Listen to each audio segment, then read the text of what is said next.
मैं समझती हूँ यहाँ से सिर्फ भक्ति रस ही प्रवाहित नहीं होगी, बल्कि ये स्थान ज्ञान और वैराग्य भी मानव मन के अंदर जागृत करने का कार्य करेगा। ऐसी हमारी शुभकामनाएं हैं, क्योंकि ये एक ऋषि के कर्मों के यादगार का स्थल बनने जा रहा है।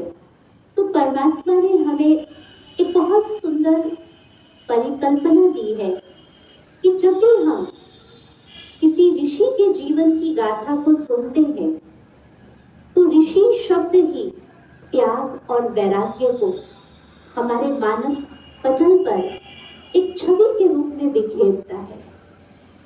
लेकिन हमारे ऋषियों ने तो त्याग और वैराग्य के बीज को उस रूप में अपने जीवन में फलीभूत किया कि सारा संसार उनकी पवित्रता से आज चल रहा है।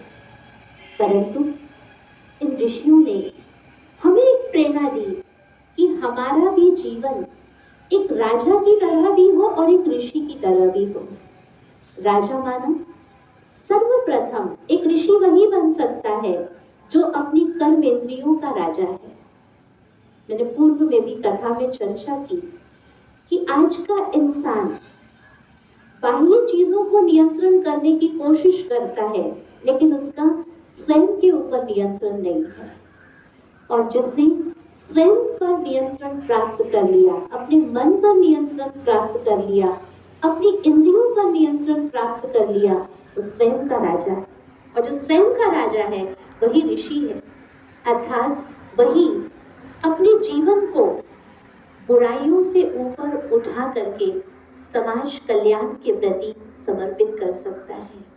ऋषि माना ही जिसके मन में विश्व बंधुत्व की भावना हो, ऋषि माना ही जिसका मन मैं और मेरेपन से ऊपर उठ करके एक संकल्प में बंध गया हो कि पूरा विश्व ही हमारा परिवार है।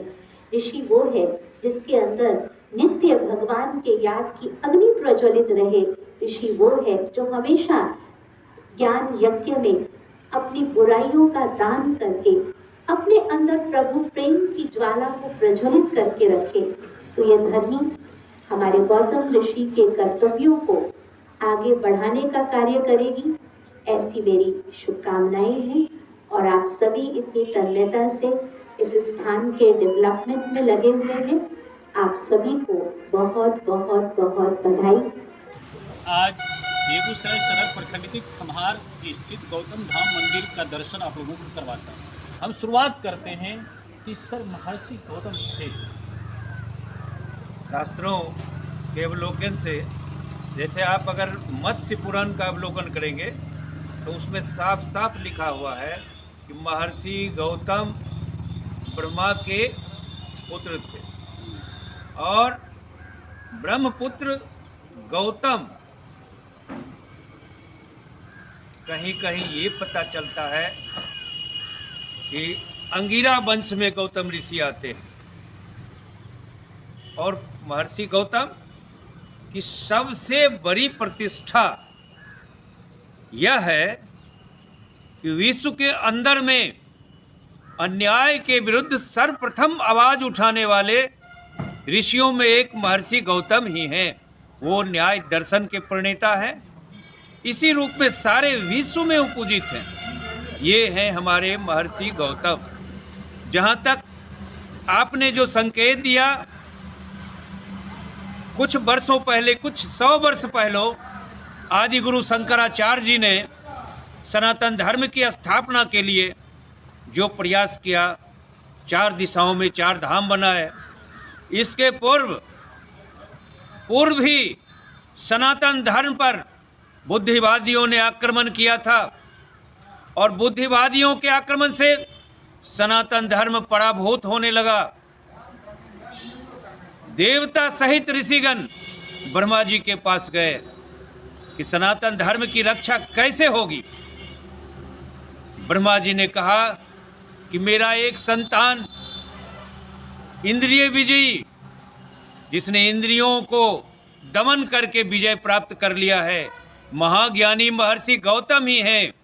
जो सनातन धर्म की स्थापना कर सकते हैं। देवता लोग ऋषियों के साथ महर्षि गौतम के पास आए और महर्षि गौतम से आग्रह किया कि संपूर्ण क्षेत्र में आप ही एक ऐसे ऋषि हैं जो सनातन धर्म की रक्षा कर सकते हैं। महर्षि गौतम ने आश्वासन दिया कि मैं इस काम को जरूर करूंगा। अपने आश्रम से महर्षि गौतम निकलते हैं, कुछ दूर ही निकलते हैं, एक छोटा सा बालक उनके सामने उपस्थित होता है और उनसे पूछता है कि महर्षि आप किधर चले। महर्षि ने अपना प्रयोजन बताया कि सनातन धर्म का पराभव हो रहा है, मैं उसके पुनरुत्थान के लिए प्रयत्न करने की दिशा में आगे बढ़ रहा हूं। महर्षि को उस बालक ने कहा, पहले आप मुझसे शास्त्रार्थ करें, पहले आप मुझसे शास्त्रार्थ करें, उसके बाद आगे बढ़ें। शास्त्रार्थ स्वीकृत किया। महर्षि गौतम ने कहा ठीक है करें। 1 सप्ताह तक उस बालक और महर्षि गौतम के बीच शास्त्रार्थ होता रहा। 1 सप्ताह तक जब होता रहा, स्तब्ध हो गए महर्षि गौतम। ये सामान्य बालक नहीं हो सकता है, ये सामान्य ज्ञानी नहीं हो सकता है, निश्चित रूप से यह कुछ विलक्षण चीज है। ध्यानस्थ होकर के जब महर्षि गौतम ने देखा तो देखा कि साक्षात शिव स्वरूप शिव जी हमारे सामने, उनसे हमारा साक्षात्कार हो रहा है। और तब शिव जी ने कहा कि तुम्हारे अंदर जो कुछ भी त्रुटियां थी उसे मैंने शास्त्रार्थ करके दूर कर दिया है। अब तुम निकलो अपने अभियान में और सर्वत्र विजयी होगी। तो सनातन धर्म की रक्षा बुद्धिवादियों से पुराने समय में महर्षि गौतम ने किया। ये है महर्षि गौतम, सनातन धर्म के संरक्षक। कई ग्रंथों में हम महर्षि गौतम के बारे में जानते हैं, मनुस्मृति में भी, विष्णु पुराण में भी, वैवस्वत मंत्र में भी, कई हमारे पुराण हैं, कई महाकाव्य हैं, हम उनकी चर्चा सुनते हैं।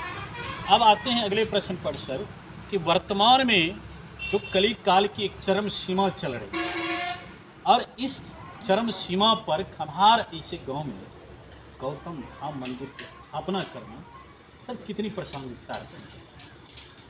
देखिए, यहाँ के जागृत लोगों ने, और न केवल खम्हार के बल्कि हम कहते हैं कि बिहार के भी और बिहार से बाहर के भी, इस क्षेत्र में एक चेतना जगी कि न्याय झुक रहा है, न्याय झुक रहा है।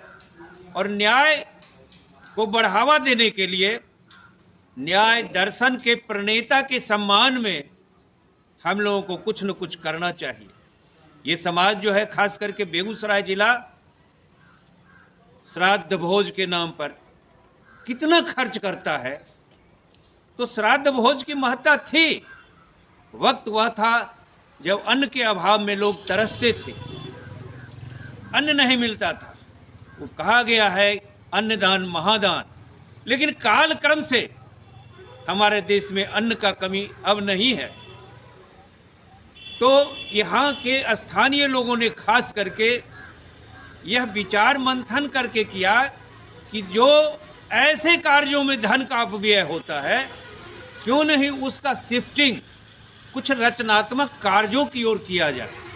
इसके 2 पहलू हैं कि एक प्रतीकात्मक न्याय दर्शन हो, और दूसरा जो ये फिजूल खर्ची होती है तो परंपरा का जरूर निर्वहन करें, लेकिन ये वैभव का प्रदर्शन उसी रूप में न करें, बल्कि रचनात्मक कार्यों में करेंगे जो बहुत दिनों तक शाश्वत रूप से समाज के हित में काम आएगा। केवल श्राद्ध भोज में भाइयों को भोजन कराना ही पुनीत कर्तव्य नहीं है। पूर्वजों के कल्याण के लिए हम तालाब खुदवाते थे, उस वक्त धर्मशाला बनवाते थे। ये कार्य भी जो है सो समाज हित के हैं और पुण्य के हैं। यहाँ के धर्मावलंबी ने सोचा कि धर्म का जो एक आध्यात्म रूप है उसका एक प्रायोगिक रूप होना चाहिए।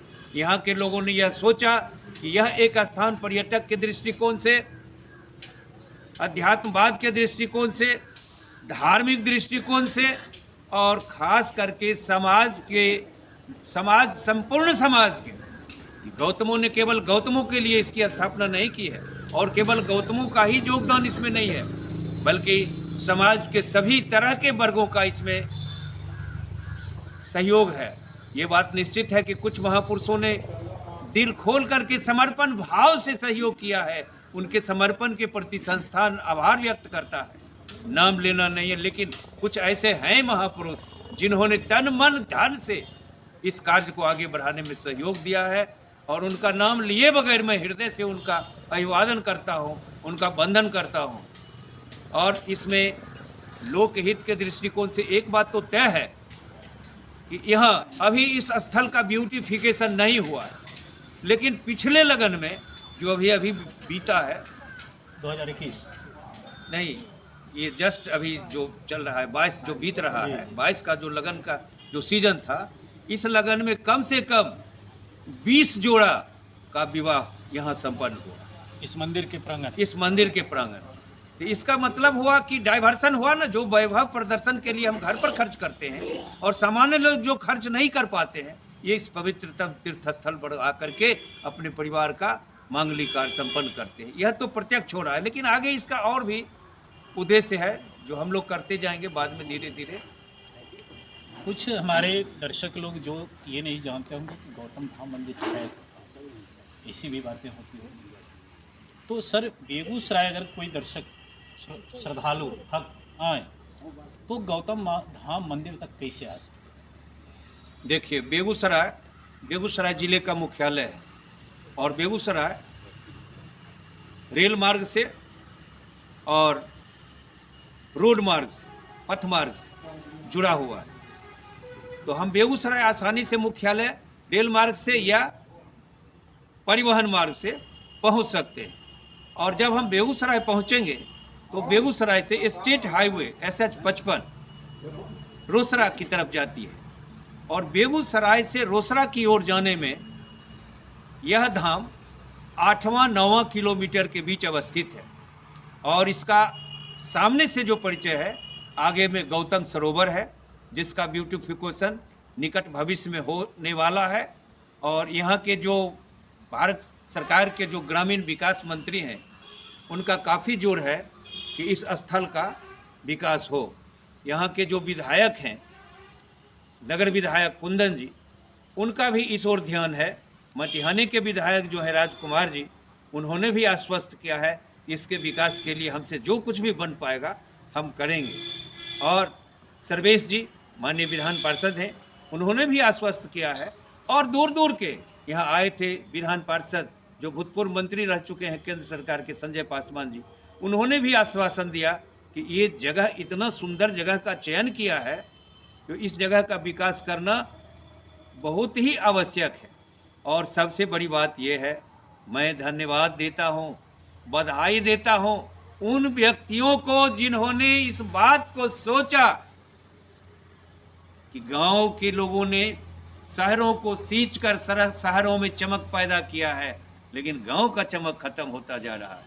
गांव के चमक को बढ़ाने के लिए, उसमें ग्रामीण वातावरण में चार चांद लगाने के लिए यहाँ के स्थानीय लोगों ने ये कहा कि नहीं, गांव में भी तीर्थ स्थान होना चाहिए।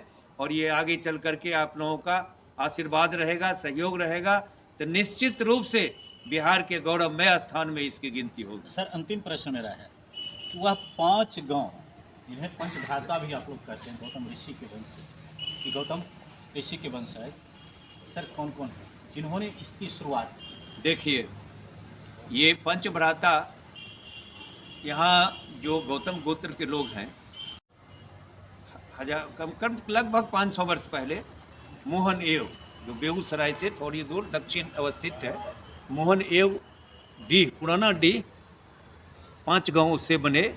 तो गांव बने कौन कौन? खम्हार, जहां हम अभी खड़े हैं, और चांदपोड़ा, बंदुआर, नावकोठी, मोहनपुर, ये 5 गांव मोहन एव से बने। और मोहन एव से ही गौड़ा, नौला, सोकहाड़ा, रामदिरी, ये सारे इधर से बने। और उधर जो हम लोग गौतमों का आगमन सर्वप्रथम, जहाँ तक मेरी जानकारी है, सबौड़ा में हुआ। और सबौड़ा ही इस क्षेत्र के मूल निवास का मूल स्थान है।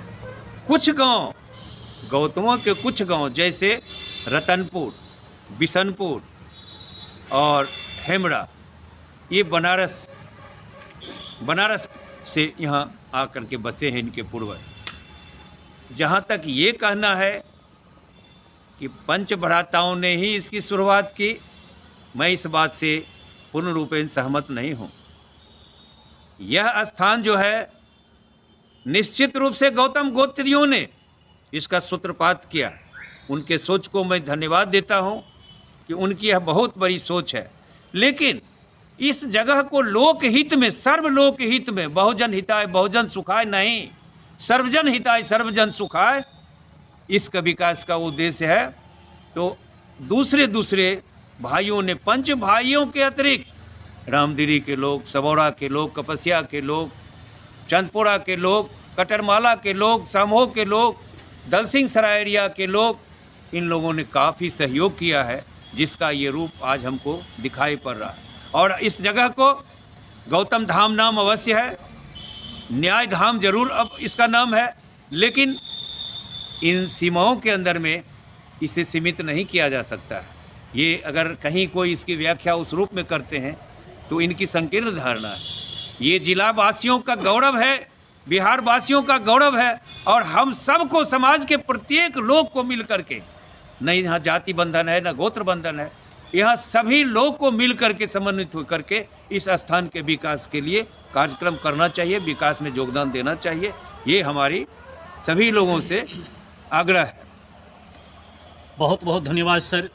हमारे जिला ही नहीं, दूसरे जिला जहाँ तक हमारे चैनल से लोग सुन रहे हैं, उन्हें लगता होगा कि महर्षि गौतम थे कौन, उनकी व्याख्या आपने की।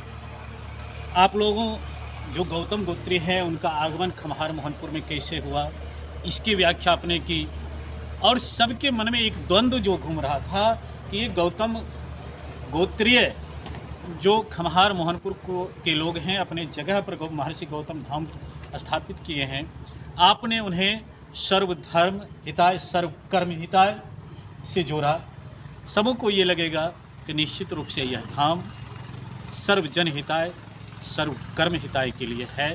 आप आएँ, एक बार जरूर अपने जीवन में गौतम धाम का दर्शन करें और देखें कि गौतम धाम आने के बाद आपके आत्मा को, आपके इंद्रियों को कितनी शांति मिलती है।